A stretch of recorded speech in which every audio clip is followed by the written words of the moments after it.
Carly Adams. How you doing, Carly? Hello, I'm good. How are you? Good. I'm doing great. My Good. name is, by the way, last time you said I didn't even announce my name. I know. Robert Aldana. I'm a realtor here in the Scotts Valley area and specializing in the Scotts Valley area.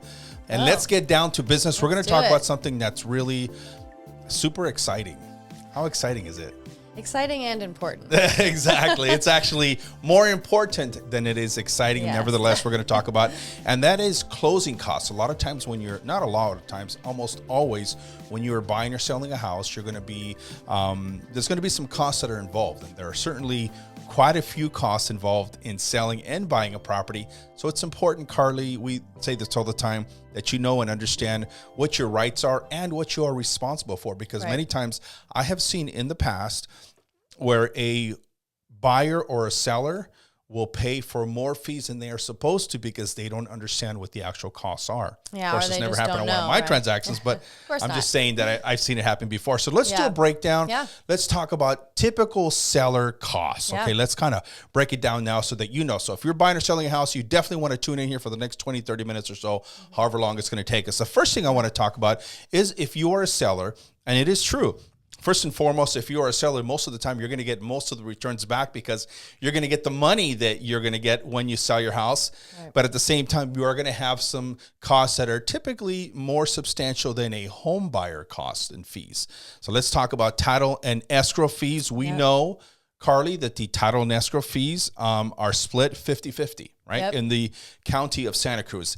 Exactly. It's different per county, but Santa Cruz County, it's typically split 50-50 between buyers and sellers. Yeah. Thanks for mentioning that because it's true. Like in Santa Clara County, the sellers pay all of the title and escrow fees. In Santa Cruz County, it's split 50-50, buyer and seller split it right in half. Yeah. So there's title and escrow fees, and there's also the title insurance. A lot of people don't know what is title insurance. Yeah. How important is title insurance? Well, it's super important so someone can't come and claim that they're the owner of your home, right? It secures that you are who you say you are and you are the owner, and it's legal documents. It's legal record. Absolutely. So Not only that. Yeah. So important. Yeah, for sure. And, you know, in many cases also, there could be a situation where there's liens and encumbrances. If you are a home buyer and you're buying a house, and I'm going to tell you something, if you are buying a house and you are getting a mortgage on that property, the lender is going to require that you get title insurance because it's that important.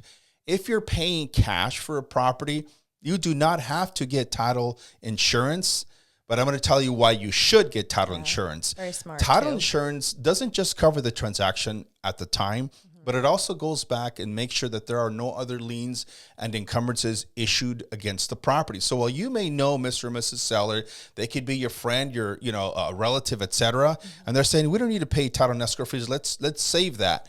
You could be in a situation where there's a mechanic's lien, other liens, other encumbrances, lawsuits against the property that you did not know existed. Right. And if you buy this property cash and you don't have title insurance, Carly, you could be in a heck of a lot of trouble in terms of having to pay some of those loans or liens off that you did not know about and that the seller did not disclose. Exactly. Right? It's just protection, right? It's protecting your property that you're purchasing as a buyer, and as a seller, it's protecting what you're selling, right? Yeah. That you are who you say you are. Absolutely. So it's super important, and like you said, it's required for most transactions. Yeah, it's required if you're getting a loan. Yeah. If you're paying cash, you don't have to do it, but you definitely should have.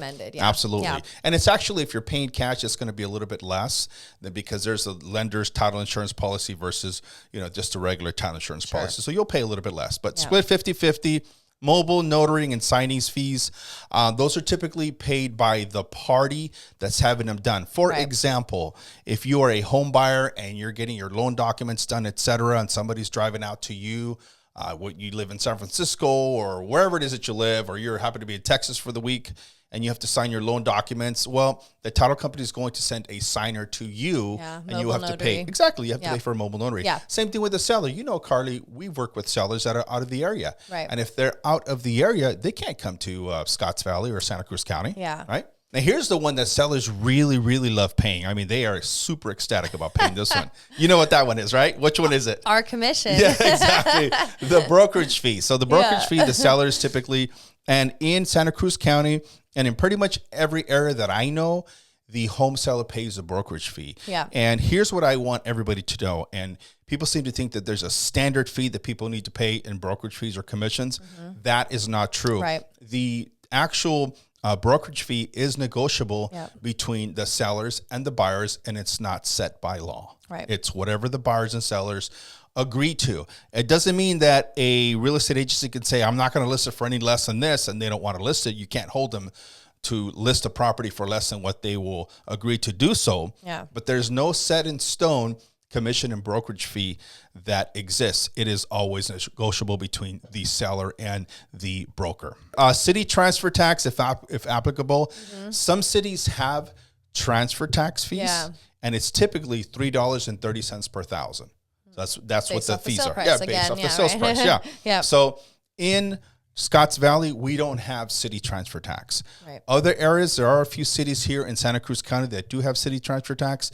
There are cities in San Jose, Santa Clara County that do have city transfer tax, but Scotts Valley does not have them. Is it primarily for the bigger cities? It just depends. Every city, it just whatever they have adopted. But that's a great question. It's just one of those things where it's whatever that particular city adopted at the time. So if there is a city transfer tax, typically split 50-50. Yeah. The county transfer tax is typically $1.10 per thousand. It's that same way here in Santa Cruz County as it is in Santa Clara County. It's $1.10 per thousand, and typically a seller will pay that cost. Okay, just so you know, just a little heads up. As you know, a lot of these properties, Carly, have homeowners associations, et cetera. So you want to talk about what typically a seller pays for when it comes to HOAs. You know, it varies. It depends. Some HOAs could be, $100 and something a month. Yeah. Others could be up to, $3,000 or $4,000 a month. Yeah. And so it ends up being costly Yeah. depending on what the HOA covers. If it's the exterior, the landscaping, the common areas. So HOA is different depending. Every but single typically HOA. it's a couple $100 a month, I would say. I would say $200 to $400 is the average, depending on what people pay for their homeowner association. Yeah. But when you go to sell your house, you have homeowner association docs that you got to pay. Right. So if you're a seller, you have to provide to the buyers the homeowner docs, homeowner association docs, lets them know, all the covenants, conditions, and restrictions, the guidelines, the rules, et cetera, whether you can or can't park two cars, whether you can have a big dog or a small dog, no dogs, et cetera. Yeah, all the specifics of everything that it covers. Exactly. Yeah, That's why some people don't like HOAs, right? Because they're sometimes it can be sometimes. Exactly. Yeah. But sometimes it's a benefit because then, let's say you're busy, you don't want to deal with landscaping, you don't have to do that in the front, common areas. So sometimes it's a benefit, but it is an extra charge that you need to obviously factor in. For sure. And here's another thing too, Carly, is that, those costs can be $300, $500, up to $1,000 or more to do a homeowner doc prep fee. Yeah. Right. It can cost that much. And that's just a one-time fee, correct? It's a one-time fee. Plus there's also a homeowner association transfer fee. And those are typically paid by the sellers. Okay. And a lot of times people want the budgets and the bylaws, et cetera. Those are costs that are typically paid by the sellers. So the sellers will provide those to the buyers. And you know what? It's not just the buyers that want those documents. It's also the buyer's lenders. Right. A lot of times the lenders want to make sure that the property association is solvent, that they have money to continue to run the association, that they're not, in a lawsuit, because sometimes those things happen, right? Yeah. Homeowner associations can be involved in a lawsuit. And if they're involved in a lawsuit, it could wreak havoc on the whole situation. Well, so it affects the transaction too. Completely. Yeah. But it could wreak havoc on whether a lender is wanting to pay or let somebody borrow money on a property that has a homeowner association with a lawsuit or litigation. Yeah. Many times lenders will lend on a homeowner association that has a lawsuit, as long as it makes sense. It's like, hey, this flooded here, we're getting it fixed, we're close to coming to the end of the settlement, and everything looks good. As long as things all make sense and everybody's solvent, those things can happen. Yeah, exactly. Yeah. And sometimes, Robert, there's a buy-in, right? For certain properties, like certain mobile home parks, there's an actual buy-in, like a deposit almost that they have to. That would factor, I would imagine, into the lender fees and being able to make sure they can afford it, right? Yep, exactly. Yeah. So the homeowner association doc prep fees, et cetera, providing those doc preparation or documents, and I'm getting myself all confused here. Those are all typically and generally a cost associated with a seller. Your homeowner association is typically prorated We'll talk about prorations in a couple of minutes. Your homeowner association that you continue to pay, you will continue to pay it up until the day that you close escrow. Right. Again, we'll talk about that in a minute in terms of prorations. The next cost that is associated typically with a home seller is the natural hazard disclosure. Yeah. A lot of times people will see this in the contract and they'll say, oh my gosh, I have to provide a geological disclosure. How much is that going to cost me? Yeah. That's got to be like thousands of dollars. Lucky like for you. $99 to like $130. And the title company takes care of the ordering. Absolutely. And it's all part of the process. Right? Absolutely. So people, so just so you know, the natural hazard disclosures is something you need to provide to the buyers. You will typically pay for it. And I will say typically, we'll talk about that in a minute. Typically, you will pay for it, but it's not a very expensive disclosure that you will be paying for. That's the good thing, right? Yeah, right. Home inspections. How important is it to have inspections done up front? Oh my gosh. For the seller and the buyer's sake, I would say one of the most important things when getting ready to list your house is making sure you have the information about what the house has to offer, right? If there's any big faults or flaws or big undertakings that a buyer would have to take on. Yeah. Plus, I feel like it makes the seller look a little more honest, right? Because they're providing all the information that they know of that's available for their home. So I think it's super important. Agreed. Yeah. Agree 100%. Yeah. We do it, I think, on all of our 100% of our transactions. Back in the day, Carly, many, many years ago when I first started selling real estate, it wasn't that way. Yeah. So what it was is like a buyer would enter into a contract and they would make an offer on a property and they would basically say, I want to buy your home. And let's shake hands and we'll figure out the details later, right? And then they bought a house for $100,000 and there's $5,000 worth of repairs. As soon as the inspections came back, they're like, well, I was going to pay you $100,000, but now I'm going to pay you $95,000 because, well, a home inspection, a property inspection, a termite inspection, a roof inspection, if needed, okay, pool inspections, etc. Those to me are super important and super crucial. Why? Because any home buyer that wants to buy a house, Carly, wants to go into, I mean, they're already spending an incredible amount of money nowadays to buy a house. They want to know the full condition of the property, right? If you're a home buyer and you're looking to buy a property, you want to know the full condition of the house before you make an offer. So in the days of back in the day, 25, 30, 35 years ago or longer, when buyers were ordering inspections after the fact, that was a recipe for disaster. Yeah. In fact, I would venture to say that there are less transactions falling through today because of upfront inspections, because buyers have their eyes wide open when they're walking into a property because they've seen the inspections that have been done. Yeah. Now, having said that, if you're a home seller and you order the inspections up front, typically and generally you will pay for them. Buyers will not typically pay for inspections that you ordered. If the buyers want to order their own inspections, and we'll get to that part in a minute, if the buyers want to order their own inspections, then the buyers would order those inspections. That's their right, but they pay for them. Absolutely. Yeah, absolutely. So any upfront inspections that you order are due and payable usually by the seller. And the inspections are typically, because a lot of these other costs that we're talking about, are actually costs that you pay out of the sale of your property. So whatever your proceeds are, they deduct them. Right. There are a few things that you can't do that. The homeowner association docs, the HOA companies typically want their money like right now before they do anything, right? Yeah. And same thing with inspections. Right. Inspectors want, if you do any inspections up front, the inspectors want their money up front, and I don't blame them. You know, what if something happens and escrow doesn't close, right? And then they don't get paid, or exactly. And they don't want to work for free, right? 100%. So, nobody wants to work for free. You want to work for free? I mean, depends. All right. So existing lender fees. Okay. Well, we talked about inspections. So if you order inspections, just remember, if you order inspections, you should be ordering pre-inspections. If you order them, you should be paying for them, and you will pay them up front. Those aren't typically fees that you will pay in escrow.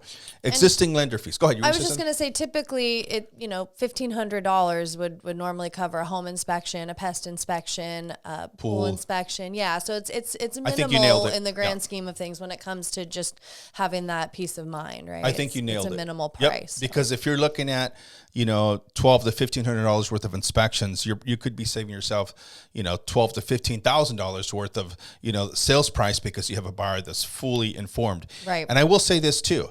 In a competitive market, even though this market today, as we're recording, this is February 1st or 2nd. I don't know what day it is. First or 2nd. First, yeah. February 1st. as we're recording, it's February 1st. The market seems to me like it's on a tiny little bit of an uptick. It is, right? definitely, yeah. Right? Yep. And so if you see buyers coming in competing, or if you see more than a couple, 3 buyers looking at a property, they all want to take a look at the inspections. In fact, we know that because every single one of our listings have the inspections up front. And when we see people that are looking at our inspections and our disclosures before even seeing the house, you have a very smart and savvy buyer, and that's what you want. And then it also shortens the time frame of inspection, contingencies, escrow, right? It kind of shortens everything up because they don't need the full 17 days now to get their own inspections. They have it all up front so they can be extra prepared. So, you know what? You're hitting some great points, and I didn't think about that, but you're 100% on the money, because when inspections are already existing, if they want another 5 or 7 days to do anything else, they could do that, or 10 days, whatever the case is. Yeah. But if inspections are already there, typically and generally, the time frames for the contingency removals are shortened, which benefits the home seller. Yeah. Right. So that's a good point. Thanks for bringing that up. Yeah. Existing lender fees. We're going to get to that. And so whatever you owe your mortgage company, if you have your loan on the property, of course, you're going to have to pay that, right? You're going to have to pay the existing lender fees. A lot of times they have demand fees. You know, it's a fee that they have. I mean, the lenders typically have demand fees, reconveyance fees, you know, late fees. They even have fees, which are fees for charging fees. Okay, I'm exaggerating a little bit. But typically and generally, lenders will have, you know, demand fees. So like if you want to know what you owe on your property, the title company will send a request for a demand, which says how much do these people actually owe. The lender will actually many times charge the title company just to tell them how much they owe. I'm sorry, has nothing to do with me, has nothing to do with the title company. Many times lenders will have a fax fee, a fee that they charge because they have to fax the demand over. I know it sounds crazy. People still use fax machines? They still kind of do. But when I talk about a fax fee, we're talking about a $25, $30, $50 fee. But still, it all adds up. It all adds up. Yeah. Unfortunately, when you have a mortgage on your property, there are going to be some fees that you're going to be responsible for paying. We talked about the demand fee. There's a recon fee, reconveyance fee, which basically it's a recorded document that basically states that you've paid off that mortgage and there's no more loans owed on that. If you're a home buyer, you definitely want that the deed. You definitely want it reconveyed so that you know that there are no liens on the property other than any mortgage that you may be getting to buy that property. So there's demand fees, reconveyance fees, interest. Let's talk about how interest works. A lot of people don't understand this, right? Yeah. A lot of times people will say, well, we're closing February 26th. My next payment is due March 1st. And so a seller will say, I only owe 4 days of interest. So you actually don't owe 4 days of interest. Whenever you have a mortgage, you are paying mortgage in interest in arrears. So your payment in February is for all of January. Yeah, right. Let's say, for example, you say, well, it closes on the 4th of February. So I'm not going to make my mortgage payment and I'm just going to let the lender take those 4 days of interest that I didn't pay. Well, they will take those 4 days of interest that you didn't pay, as well as plus the previous month's interest. So they're going to get their payment whatsoever. Yeah. And here's another thing too. Typically and generally, the lender will get their money the next day after it records. So you may think we close on February 4th. I'm only paying you interest until February 4th. Well, the lender will count until they actually get their money. Mm-hmm. So if you close on a Friday and it closes late on Friday, chances are the lender's going to get their money Monday. Right. So you're going to pay all the way up till Friday. You're also going to pay Saturday, Sunday, and Monday's worth of interest. Just so you know. I mean, it's not a big deal, but it kind of is. But it's important that you understand how that works. Does that make sense? It all adds up, and it's all these things you expect to get a certain amount, and all of a sudden the amount you get is a lot less. You know, it kind of sidewinds you, right? Yep, for sure. Yeah, for sure. So it's good to have upfront knowledge about what to expect. Yeah. It really does, Carly, because when home sellers take a look at these things, they look at them and they get overwhelmed. Yeah. They're like, oh my gosh, look at all these costs that are associated with me selling my house. Yeah. And so then you throw an extra $50 here, an extra $60 there, an extra $125 there. You may not think it's a big deal, but in the grand scope of things, it may not be, but it could be overwhelming because Yeah. you could be feed to death. And you're like, oh my gosh, I'm selling my house. I'm paying all these fees. Yeah. But unfortunately, these are fees that a lot of these lenders will tag on when you have a mortgage with them. And you pretty much many times know up front when you're signing off for that mortgage in the beginning. Yeah. You And can later see a down the road, breakdown. you'll pretty much know what it is. Yeah, Yeah. yeah. Now, loan balance, of course, we talked about the loan balance. You'll have to pay whatever your loan balance is, everything that you owe on the property. And it can't be a loan balance. Like a lot of times I've heard sellers say, I don't want to pay a demand fee. I don't want to pay $100 for the lender to tell me. I already know what it's worth. It doesn't matter. Yeah, you still have the to have title the exact company number. has to have a demand from the actual lender that's telling them exactly how much is owed. Because there Just might so be you know. fees that you're not sure about that you didn't know about that the lender knows about, right? Like you said. So having know them what's send interesting? that Yeah. info is key. You know what's interesting is a lot of times a home seller, and I've been doing this for a long time, and I could tell you that in all the years that I have been selling real estate, I have never been able to tell a seller right down to the penny how much they're going to get. Well, it's impossible. I will give them an estimate because of interest, because a little bit of a Prorated fee that was here, taxes, prorated right? taxes, etc. Yeah. Let's talk about prorations. Yep. Thank you for bringing that up. Segue. Taxes is a great segue, Yeah. right? There's a reason why you're doing the show here. Oh, it's with on me. the list. So. Oh, it is? Oh, okay, got it. Next Okay. on the list. So. Doggone, I was going to give you all this credit, but I guess I don't need to. Should I take that credit back? No, I magically came up with that on my Okay. own. The next one. Prorations. Yes, Okay. very We important. talked about interest prorations. Same thing with property taxes. A lot of Right. times you pay property taxes, right? Up front, and you've already paid them. Just so you know, you will get up until the date that it closes escrow billed for that amount. And then when it closes escrow, any amount that you paid overage on the day that you close, you should get that amount back to you. Yeah. Same thing applies with homeowner association fees, right? So let's say you have a $400 homeowner association fee and you paid it on the first because you're one of those people that always pays your bills on the first and you closed escrow on the fourth and you're thinking to myself, I already paid in advance a whole month of HOA fees. That's not fair. Well, don't worry because typically and generally the title company will look at the day that it closes and they will give a proration. So you will only pay for those 4 days that you use and then the buyers will give you a credit. You will see that. And they send you a check, correct? Yeah, The title company? It doesn't come out of your profit, right? Yeah. Well, the title company will typically can give you a check, like a cashier's check. Yeah. I always think that the smart thing to do is to get it wired to your account. Yeah. It's just, it's cleaner, et And cetera. then it's in there. Yeah. And here's what I'll tell home sellers. Don't email your title company with your banking information. Yeah, Don't do 100%. that. Call them or talk to them or see them directly before you give them your banking information because, you know, wire fraud does exist. It's very prevalent, dangerous. And yeah. you know what? It is prevalent Yeah. and it's very sad. Yeah. I've heard about situations where homeowners will lose all of their savings and there's no way to recoup it. So if you are selling your house and you're going to be getting proceeds, which hopefully you are, talk directly to the title company. Yeah, just call them. It Yeah, doesn't tell them just- exactly or where the even money if you needs just to need go. to double check. If you see an email that you're not sure about, just call and make sure that it's legit, you know. For sure. Yeah. And don't email your banking information ever. Yeah.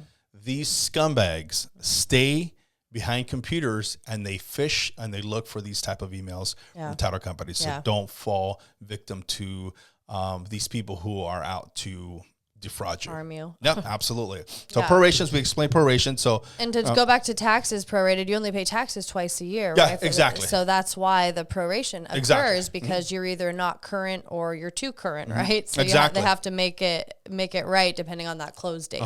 And then sometimes you will see as a debit, if you are supposed to be paying taxes and your taxes are due or they're overdue, sometimes you'll see the payment being deducted from your proceeds, Yeah. and then it'll be prorated again to the buyer. So just know Yeah. that almost always, unless you have a title company that's just not working the numbers right, almost always you're going to get prorated up until the date that it closes escrow properly. And here's what I would say too. Read through each and every item on your title and escrow fee sheet, Yeah, on the your closing net sheet. Yep. Make sure that everything is accurate as Yeah. it should be. Make sure that all the monies are supposed to go to the people accurately on Right. that net sheet. Yeah. Okay, make sure you do that. Okay, because when you go sign, you're giving authorization for them to distribute the monies according to whatever that net sheet says. Yeah. Make sure that you do that. You probably like to review that with your clients like I do. Yep. So we catch stuff. If they don't know what to look for, we can catch that as well. And it's so good to just review that, because when you're messing with people's money, you don't want to miss a single penny, right? 100%, so, 100%. Now let's talk about buyer costs, typical buyer costs. Okay, that's the next one. We talked about seller costs. Now we're going to talk about home buyers costs. Now, before I get into home buyers costs, because this kind of applies to both buyer and sellers, there are some situations where a buyer will request that you pay for some of their closing costs. Right. So if they say, hey, I want you to pay $10,000 worth of my closing costs so I can lower my interest rate, or I want you to give me $10,000 credit because, I'm going to need to do some repairs to the deck or the roof, et cetera. And those are typically given as a credit for the home buyer's closing costs. Just so you know, if you are given a credit of closing costs, whatever amount that is, that should always be accurately reflecting on the seller net sheet. So make sure whatever the contract says, this is why I think your real estate agent like me, I always go through every single item on the on the net sheet. It's important. I want to make sure gets missed, right? Sure like a credit, right? That's very important to it's a buyer. That credit could be the difference between covering closing costs or not. Yeah, 100%, 100%.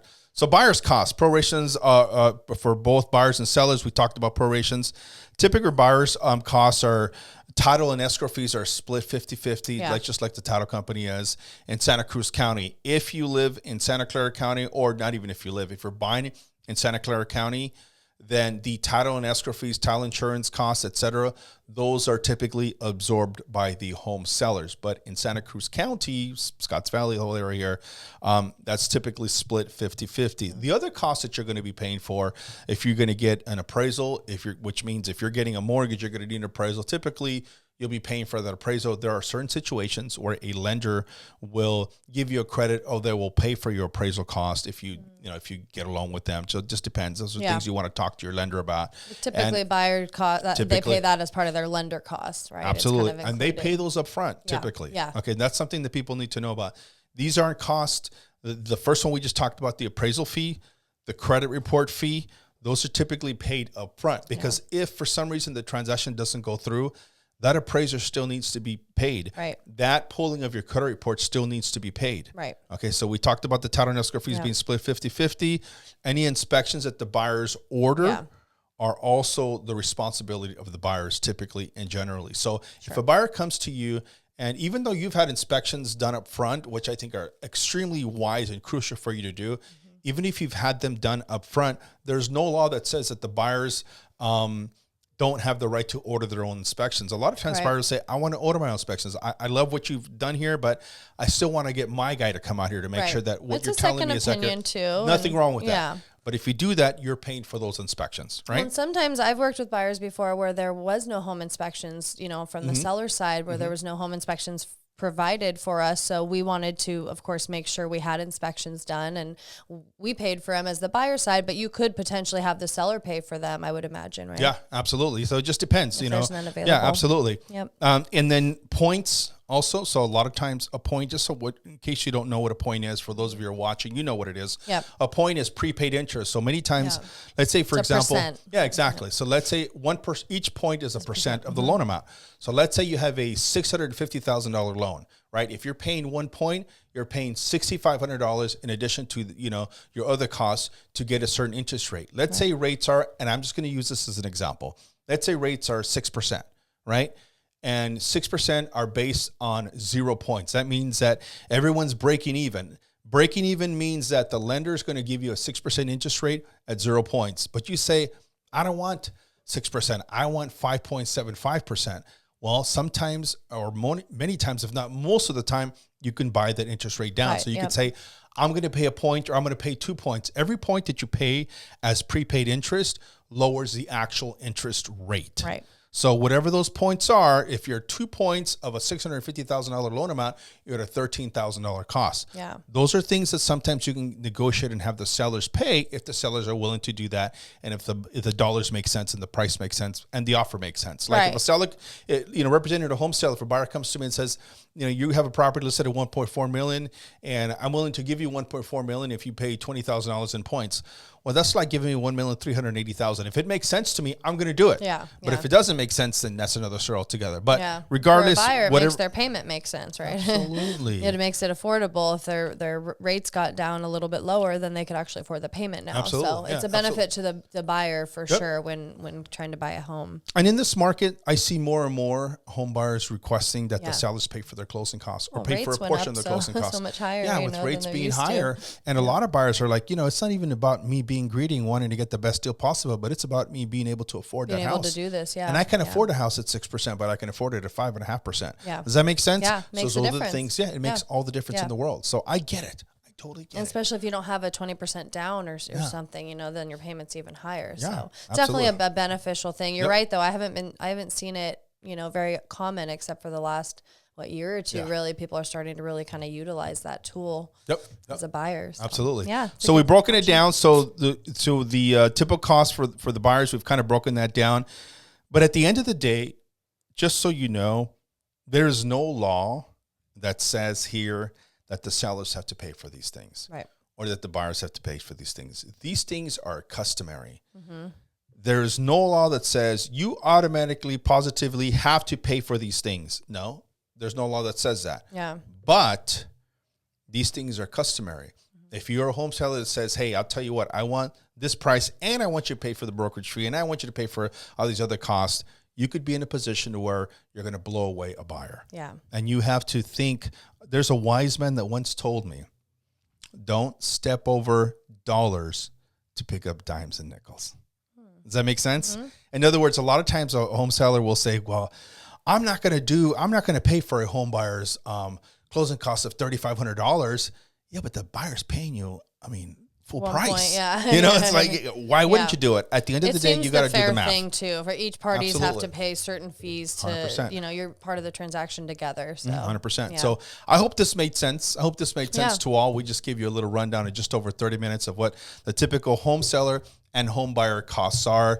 Just know that, again, everything is all negotiable, but this is a customary cost that we see on a daily basis. And if you have any questions, shoot me an email to robert@robertaldana.com, and I'm happy to try and answer that. I want to thank you, Carly, for hanging out with us here today. Great 30 minutes. It's great talking about this stuff because a lot of buyers and sellers don't know this info. So it's really helpful ahead of time. 100%. Yeah. So thank you for your time, for all your knowledge. And I want to thank you all for watching this first edition of the Let's Talk Real Estate podcast. And for those of you who are listening, thank you for listening. I want to wish you a wonderful week. Carly. Thank you. Yeah, we're midweek here. So midweek. So I'll see you soon, and I'll see you all soon. Again, any questions you have, send me an email to robert@robertaldana.com. If you want to chat with me directly, give me a call or text me 831-252-3959. Thanks again, Carly. All right. Thank you. We'll Thanks talk to you listening. soon. Bye.